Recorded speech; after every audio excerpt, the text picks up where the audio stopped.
It's K-Rock, it's Kevin Kenny, and it's MGK. Hello, everybody. Thank you for stopping by. Thank you for having me. A lot of dyed hair in the room. There's a little... I didn't realize it was such a wave until like I came to LA and everyone was doing it. I felt unique in New York, but here it's pretty common. New York. Unique It's New a good York. catch. It's so good. That's the first time I've ever heard it outside of Ron Burgundy actually used I'm in channeling the same him, sentence. Well, so many congratulations are in order. Let's get them out of the way. Congratulations on back-to-back #1 records. Hey, thank you. That's for the fans right there. They are owed that. Congratulations. So I will extend it to them. That is yours. Well, it's got to be theirs because you were just telling me off air that you wouldn't even celebrate it. I didn't celebrate this one. I kind of, but it's my birthday, and I think I'm combining the celebration of that album with my birthday, and just, I mean, I put a lot of pressure on this #1. You know, I kind of over-pressured myself in it, so when it happened, it was almost like surreal, like I didn't know how to take it in. So it's seeping in slowly, and I think once I hit this tour, I'll really have got the full spectrum of like, whoa, we did it. You know, once I hear everybody singing the songs back, that's when it'll set in for me, I think. Is that, you know, you've been really outspoken about how the benefits of therapy in your life and you going to therapy and just the positivity you've seen out of it. And I got to imagine that sort of goes hand in hand with feeling more like yourself. As an artist, though, you know, obviously, you know, therapy is an amazing thing. Is there ever a voice in the back of your head that worries that'll impact the art in a way? Because I'm always so curious, because so much of music, right, and the music that we grew up on, that we love, and the music that you make, and why it resonates, is it's like this searching, right? And there's this angst, and there's this like you're searching for answers through this art. And therapy is so beautiful because it can provide you so many answers. And so I'm just curious, like, if you ever, you know, think about that in terms of the effect it would have on your art inherently. Yeah, being scared to fully correct yourself so that there's no more like pain to talk about definitely scares me. But I think what's scarier is like how self-destructive you can be when you're in that like tormented space and you don't know how to like what to do, and there's not always a studio to take it out on, or an audience to go in front of and just like have a cathartic show in front of. So because COVID took touring away, and I was so used to touring 8 or 9 months out of the year, and I was always kind of like the place where I would take it out on. Ironically, my therapist's office, the sprinklers flooded the whole entire building, so there's not been therapy going on. So and you didn't pull the fire alarm? I might just have to just go back in that studio again before the building is fixed. So Good Morning's out on May 20th, and you and Mod co-directed it, and your build of course as Colson Baker. That's a name that, you know, we're hearing a lot more. Of course, MGK has been in the atmosphere since you debuted a decade or so ago. But you hear about Colson more, especially with your success in the world of film. Is that something, and this might just be like, you know, over importantizing something or intellectualizing something, but do you see a separation between those two things, or is it just kind of like time and place? Yeah, that's the point of what I was making with like when people feel so comfortable to speak on me. A lot of them don't know that I am a vulnerable person with real feelings that you are antagonizing and taking away the human side from, and I'm kind of like, okay, well, that was on me for getting lost in a character, and now it's on me to show you like, hey, this person has a name, and I don't want you to feel comfortable. Like, what you would say to Machine Gun Kelly, you should feel comfortable saying to the unmasked version of that person. And I don't feel like a lot of people would feel comfortable doing that, because if I knew that. It's like Spider-Man, right? Like, if you take off his mask and you get to know Peter Parker, you're like, oh man, the whole world's saying like you're this like masked villain going around, you know, fucking the city up. But Peter Parker's just a kid with a camera who like started all this in a righteous place, like, and it, you know, that is important to me, because I did get lost in a character, and I found myself. So you should, since the cameras are always rolling, and since that's kind of what fame is, that we're all on this ride together, you should kind of like find who I am as well outside of that character. And if Spider-Man was just all Spider-Man the whole time and you didn't get to know Peter Parker, there might not be as much love for that series. You know, that's kind of that's what's interesting about Batman and all those characters, that was when they take off the mask, you get to know the person behind that. So I think I had a mask on for a long time. I just want people to like see what, and you can keep the same opinion, and you can love me or hate me, and that's all good, but at least keep that same energy when the mask is off too. And if you're comfortable saying all these things to the person with the mask off and to the person who like, oh, well, okay, you don't have all this armor to deflect all these things. So I feel like a lot of people are just like, oh, well, it doesn't matter, dude. He's like, he's alpha, he's this, it'll be fine if I say this. And it's like, well, nah, that's part of my suit that I put on. I'm actually, you're punching real flesh, dude. Like, I feel this stuff, like, but it's also weird, speaking of Batman, because like for the first time ever, I heard my real name in a movie. I've never heard the name Coulson outside of that Avengers police officer named Agent Coulson or whatever. But like in the new Batman, one of the guys' names is Coulson, and he like writes my name on the floor and the red paint and stuff. And wait, I gotta follow. So you're talking about like the actual Batman this movie. new Batman. Okay, because Good Morning has a Batman storyline, which is great timing. And that's another thing, dude. Like, it was brought through from me always loving film and growing up. All my like idols were from music or film, right? I didn't have people in my real life that I was like, oh, I want to be like them. I wanted to be like Maverick and Top Gun, or like who, you know, those are people I wanted to be like. And I like it was just crazy watching the new Batman and being like, dude, they're using the name. I watched it with my daughter, and they kept saying Coulson. We were like, what? Because I've never seen that. It's always like Brian or yeah, of course, Jake, or like, you know, like I'd never saw a movie with my real name in it. But yeah, Good Morning had the plot revolves around like this guy who wakes up, and he's an actor, and it's the biggest day of his life, right? He has an audition to become the new Batman. And yeah, I wrote it maybe 2 years ago, before we even knew there was going to be a new Batman. So the timing of it couldn't be better, because yeah, here we go. Yeah. How'd you get Rodman in the movie? The most last minute crazy, had the financials of the movies being like, I had them rent out Van Nuys Airport for a scene where an athlete's supposed to punch the main character, and nothing was we weren't getting like everyone that we were casting, me and Maude were like reaching out to personally, and I kept promising them an athlete, and they kept being like, well, who is it? And I just kept lying to them and telling them names, and they weren't getting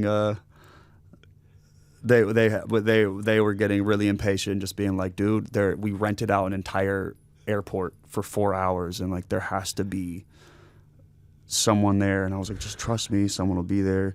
And Maude's son has Dennis Rodman tattooed on his arm, and we were down to the wire. Like, I called everybody that I knew and everybody that my friends knew. None of them were available to come shoot the movie. And then I feel like also it was probably a weird call being like, oh, Machine Gun Kelly's shooting a movie. We've never seen a movie that he's ever directed. Like, I don't know if I should show up for this. You know what I mean? I feel like some people were like, oh, yeah, we have an away game. But now that I think back, I'm like, basketball season wasn't even happening. But, yeah, we're like in a panic, and it's the day before, and we look down at Maude's arm. He's like, man, I only know one athlete. It's this guy. He's like, I just know musicians. You know what I mean? Like, and I was like, that's it. Like, Dennis Rodman, I can't believe we didn't think of that. And so we called Dennis Rodman, and his voice on the phone was hilarious. He's like, oh, and I'm like, what's up, dude? It's Machine Gun Kelly. He's like, what up, superstar? What up? I'm like, dude, we're shooting the scene. Like, would you come punch me in the face?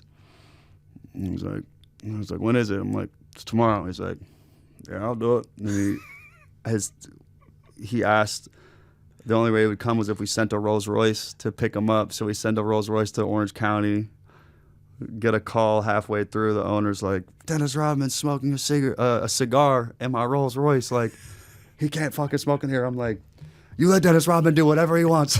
You just get him here and we'll fix the cigar shit later. And he gets there. The studio's like, you got Dennis Rodman? And like, I'm acting like the whole month leading up to that I knew. I was like, told you, man, we had someone the whole time. Like, had it in the bag. Even on the call sheet, it just says like athlete, right. 2 p.m. You know, it was like I gave them no.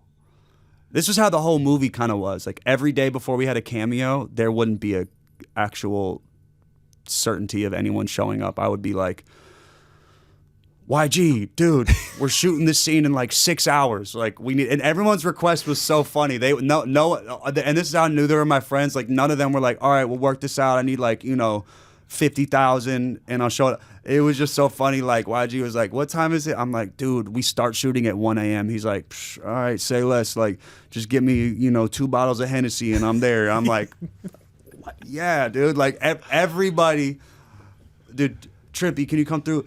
Yeah, I just need like a room to smoke. Say that, everyone get out the room. This is Trip. You got to come. And this is a smoking room. And like it was Whitney Cummings. She played like literally one of the main characters in the movie. Okay, because she plays this guy's agent, the one setting up the Batman movie. Do you guys have who's playing the agent? Who's playing the agent? It's like the day before cameras start rolling. I'm like, we got somebody. Had nobody. And Whitney, we had been out to her for 2 weeks, and it felt like a teeter-totter, like where we didn't know which way it was going to sway. Like it was always like, they're going to let us know. And then the day before, she loves the script. She's going to come do the movie. Came, did the movie. Absolutely stole the show. Pete Davidson comes in.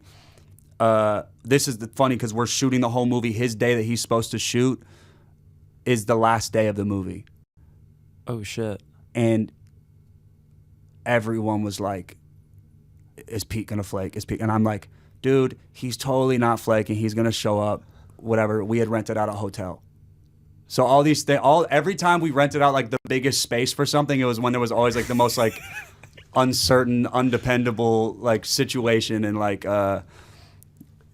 like a week prior, I think, or like 2 days prior, I was on the phone with Pete, and Pete was just like, yeah, dude, I'm just not, feeling like I want to leave my house. And I'm just like, oh God. Oh no. Was he fucking with you or was he serious?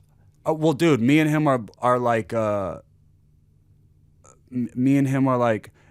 you don't know who you're gonna wake up next to if you're like our friend or our partner. You're right. Always like kind of waking up like, all right, what mood is what MGK are we getting today? Yeah. And so like, I was just like, oh God, morning of, you know what I mean? Like, let's see if my boy's gonna pull through for me. And he called, he was like, hello. And I was like, oh God, this is for sure the voice of someone who's not coming. And I'm like, what's up, dude? Like, shit, getting ready to head to set. He's like, I just got off my plane. I'll see you in a couple hours. Hell yeah. And he showed up and he just, again, stole the show. What's the story behind his interlude? Like, what is that a recording from on the album? We had left In-N-Out Burger with my daughter, so that's my daughter's voice in the song too. And he was like, because I told him we should do another interlude for this album. He was like, give me your phone. And he starts voice recording. And we did one actually that I thought was hilarious. And he was like, we can't use that. And my daughter was like, you guys for sure can't use that. Like, I'm so mad he deleted it because I feel like if he would have just played it back on a different day, he would have been like, okay, it's not that bad. It's pretty funny. What did he think was so bad about it? I can't say because that's what we did put out. But it was so fucking funny, man. It was so funny. And anyway, he does this other one, which actually worked out perfectly because he was doing it while we were driving down Sunset back from the In-N-Out Burger. And so he's doing it, and we get to a stoplight. And when he gets to the stoplight, he goes, oh, my daughter goes, oh, there's the wall. And then Pete goes, what's this wall? And that's where the interlude starts at. And it's basically this wall on the side of One Oak where it has just like, it's just all these famous people. And it's like Jay-Z, whoever, it's just like all these people. And then I'm on there right above Jay-Z smoking the fattest blunt ever. And this poster, this wall billboard thing has been up there for like 3 years. Oh, years. It's been up there for so long. And I still don't think they know that that's like a giant blunt in my mouth. But, yeah, so that whole thing is just him and my daughter having this conversation of like, what is that wall? And he's like, it's a wall of famous people. And I'm like all like embarrassed. I'm like, yeah. He's like, are you on the wall? I'm like, yeah. And he's like, God, LA sucks. And then it's so funny because he was like, I hate the wall, but I want to be on the wall. Yeah. Does that make sense? And yeah. And it's right into mainstream sellout, which is, it's just perfect. Totally. Because yeah, that worked out really good. We seem to have like a good 3-album run of interludes. Yeah, for sure. Yeah. Looking ahead, tour's kicking off. You also are dropping the vinyl in May still. Is that the plan? Yeah, with a bonus song. What's the bonus song? It's called More Than Life. It's featuring Glaive. Oh, wow. Fucking really cool hyper pop kid. And like, yeah, of course. I learned about him a couple years ago through Cole Bennett. Would you say it's you kind of going over to his world or more him coming to your world in terms of the sound of it? I'd say it's like, you know when Sonic and Tails run at each other? It's like right when they meet. Okay. So it's like he's still red and I'm still blue. You know what I mean? Yeah. It's not like he went Sonic or I went Tails. He just did. Like when his verse comes in, you hear his influence. Yeah. Production-wise. And then on my verse, you hear my influence. So yeah, it's kind of, it's rad. When I listened to the song the other day, I was like, damn, we should have put this on the actual album. But I feel like there's something special about the deluxe because there's 3 other songs on it. The vinyl only has More Than Life, and it actually has a different version of More Than Life because I went in with Travis yesterday to add a bridge, and there is no bridge on the vinyl version. There's actually interesting things about the vinyl version. Like Die in California is different on the vinyl version. Gunna's verse comes first, and I don't even finish the whole first chorus. Why is that? Because this is why I like the vinyl of Mainstream Sellout, because you hear me in the midst of trying to get my thoughts together on what the album should be. But the vinyl cutoff date, because of how long it takes to produce them now, was like, we need it today or you're getting 0 vinyls of this album at all. And I was like, okay, we'll give it to them as is. And I think that my fans will find the beauty in being like, oh, this is unique. Listen to how these songs are different than they are on the streaming version. No, that's super interesting. So Die in California, I hadn't even sung the full chorus. So in closing here, these 2 albums, you know, I don't know if you think of it like this, but I think of them as almost like companion albums. You know what I mean? They are, for sure. And I think they're going to be remembered that way. Not to spoil the party that this, you know, you just went #1 a week or 2 ago, but is it too early to ask you, like, where do you want to take things? You know, because there's, you know, I mean, I remember Mod being here last summer and us just talking, oh, I think Kel's going to go more into the rap thing, or, and then you talk to somebody else, I think he's going to go more into like the heavy rock thing. To ask the man himself, like, where would you like to go?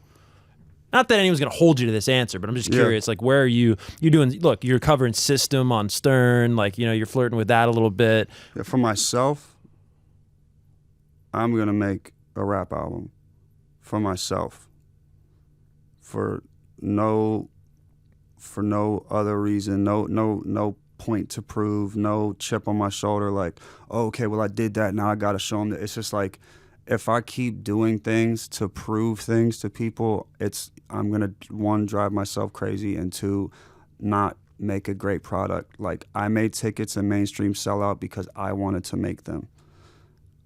I need to now also make people miss that sound. And I need to also, because Tickets and Mainstream Sellout are companion albums, I don't think making a third that's so close in sonic audio, like sonically making a third album is going to be unexciting unless it's missed. So I'm gonna do this tour, and I'm gonna step into where I left Hotel Diablo and expound my storytelling as a rapper and find a new innovative sound for the hip-hop Machine Gun Kelly. And that's where my excitement is, and that's like where me as a like music archaeologist wants to explore. Like, I did tickets and I did mainstream sellout, and I don't know what that next version of that sound is yet, so I need to like step away and like until I hear the right tone or the right inspiration for, oh, okay, this is a way to like level this up. Because I knew that tickets was, I knew that a way to improve that or make people excited about that was to come with a different guitar sound, and to come with, you know, even on God Save Me, when we kind of play with the yeah, like just a little, like incorporating things that as hip hop artists we would do with our ad libs and things like that. That was kind of, and just and with like bringing in 808s and like bringing in like merging of worlds, vocal samples. That was fun for me because I knew how we could one up tickets. Yeah. I'm glad you pointed out the tone, because I think that's to me the biggest evolution. The guitar tones on the guitar tone, and also we were doing real amps. You know, on a lot of those songs we were like, oh, just line up all these amps and we're gonna like plug them and play and see which ones vibe. Yeah, and that's why mainstream has we mixed it differently. Everything sounds like a step up, and that's why it was cool. Well, look at Paper Cuts. Totally. Guitar tone, you can't find that guitar tone on Not tickets. at all. And that one took a long time. We redid the guitars on that 10 times. Yeah. And you redid the lyrics too. For sure. Did you write that for the VMAs? Yes, I wrote that literally. And then you liked it. Literally right before the VMAs, I was like, I'd always do things thinking about like what would surprise the fans, and I knew that if I threw a rap verse in there, that people would be like, dude, shut the fuck up. Like because I never left. You know, I'm always here. Who's the them in that song? When you say they wanted them, but they got us. When you wrote that, who were you thinking about? I think that's kind of like the idealized artist from all the gatekeepers that are giving me shit, or the label, like, you know, I wish this person had done this step. I wish tickets was this person's instead of fucking this guy with the attitude, with this guy with the like. I'm not codependent. I'm super like self-sufficient, and like that's scary to people because I own my own power, and like I'm not scared to use my voice, and like them is the people that they can control. Like I wish we like that this would have went to someone that we actually still have the strings on, but I cut all my strings. Like I'll never be controlled again because I went through that period too very early on, and so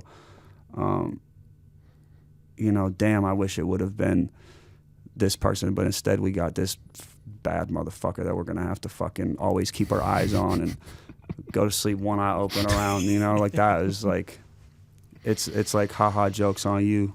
Like you wanted this person, but you got me instead. So stay on your toes. Yeah, truly. Yeah. Well, thanks so much for stopping by, dude. Hey man, thanks for the great conversation. That was really cool. Thanks for questions, and I really enjoyed this convo. Yeah, we'll do this every birthday. Okay. Yeah. Good.